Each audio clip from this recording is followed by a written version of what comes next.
I want to move on to large vision models now as a topic, which follows from that 5 key AI trend slide that you kept coming back to in your talk. So this is particularly related to the image processing revolution that's coming that you mentioned on that 5 key AI trends slide.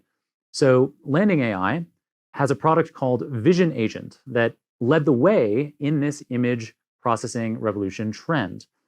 Can you elaborate on why planning, using multiple tools, and code generation are so crucial for building effective vision AI applications and how Vision Agent addresses these challenges? I think the vision revolution is coming a little bit after the text processing revolution. And it turns out that large multimodal models, they're, at least today, they're kind of okay at interpreting images.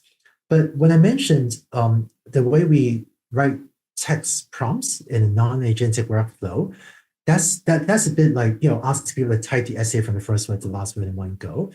The way that the large multimodal models or vision language models are used is, if I imagine that I want you to solve a task, I could say, maybe here's a picture, take a glance, give me the answer, right? And there's some things where you could do that, where, I don't know, for example, if I asked you to, yesterday I was doing a demo of counting the number of people on a football field, on a soccer field. And, can I show you a picture of a bunch of people and take a glance, how many people are there?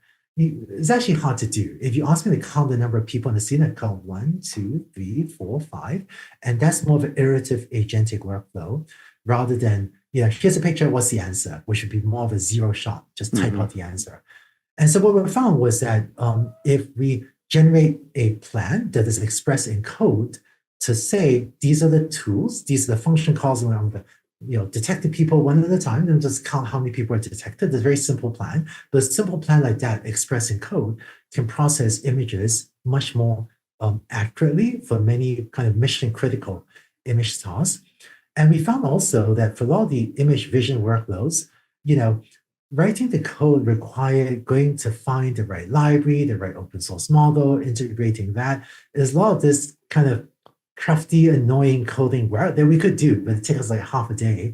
But we could write an agent to write a lot of that code for us, to come with a plan, write the code, to express the plan, and then test the code. And so we found that to really lower the bar for developers to get a lot of the high stakes, very important visual AI types of questions answered, and hence the vision agent.